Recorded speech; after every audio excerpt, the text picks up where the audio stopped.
je ne chante pas pour un chef d'État, je chante pas pour une autorité, je chante pour le peuple. Et le reggae a été toujours la voix du peuple depuis Bob Marley. Et donc, ce que j'ai constaté au Sénégal, c'est que le peuple a plus le pouvoir. Ce qui s'est passé, je pense que les gens là qui étaient en haut ne voulaient pas que ça se passe comme ça, mais le peuple a décidé que ça doit se passer comme ça. Et j'espère que beaucoup de pays, beaucoup de populations africaines vont s'inspirer de ce qui s'est passé au Sénégal. Parce que les hommes politiques font croire que c'est eux qui ont le pouvoir. Mais en fait, c'est le peuple qui a le pouvoir.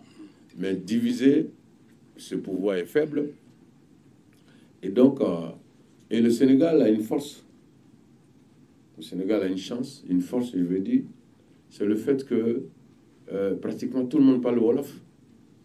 Même quand vous êtes des Tambacounda, Kédougou, voilà, Ziguinchor, ou voilà, tout le monde parle le Wolof. Donc l'actualité, c'est un Wolof. Les radios de proximité, il y a des émissions, c'est un Wolof. Donc tout le monde a accès directement au message. Contrairement à des pays comme la Côte d'Ivoire, voilà, comment on pouvait imaginer que la Côte d'Ivoire va se retrouver encore dans une situation de lui va pas être candidat, lui les ceci, alors que c'est ça qui a fait brûler, c'est ça qui a fait qu'il y a eu le feu en Côte d'Ivoire. La Côte d'Ivoire en 2010 c'était un pays à zéro, aujourd'hui c'est un pays debout pour ceux qui ont visité. Et donc je pense que les Ivoiriens devaient se mettre ensemble pour donner leur avis aux hommes politiques. Parce que si on continue comme ça, même en 2030, on va être confronté à la même situation. Donc, pour revenir au Sénégal, on a assisté à une prise de pouvoir par le peuple. Aujourd'hui, le Premier ministre Ousmane Sonko ou le président de la République Diomaye savent que s'ils sont là, c'est grâce au peuple. Si le peuple ne s'était pas levé, les choses allaient se passer autrement. Donc, ils savent qu'ils sont sous pression. Et c'est comme ça qu'on doit mettre nos dirigeants sous pression.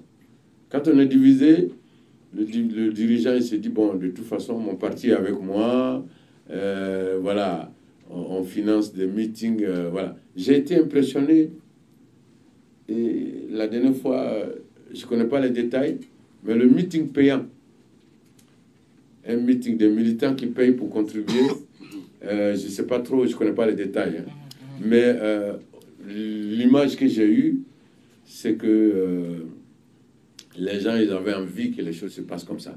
Et c'est pourquoi ils sont allés, ils ont contribué. Et donc, et puis il y a un autre exemple. Aujourd'hui, même en Côte d'Ivoire, les candidats qui ont été rejetés, les candidatures qui ont été rejetées, même je ne suis pas d'accord du tout avec ça, parce que j'estime qu'une élection doit être exclusive et que tout le monde doit participer.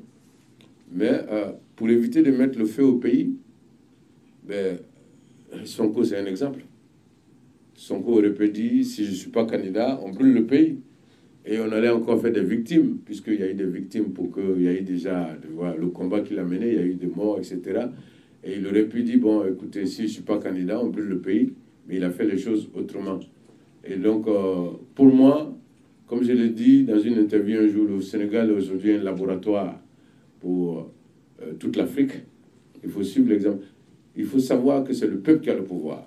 Absolument. Voilà. Personne ne peut... Quand le peuple décide, c'est une machine infernale. Là, aujourd'hui, on est parti pour 5 ans, ou c'est 7 ans ou 5 ans ici.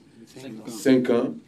Et puis, aux prochaines élections, le peuple décidera qui va le diriger. Voilà, parce qu'il a compris que c'est lui qui a la force. Et donc, voilà un peu mon avis sur la situation au Sénégal. Pour moi,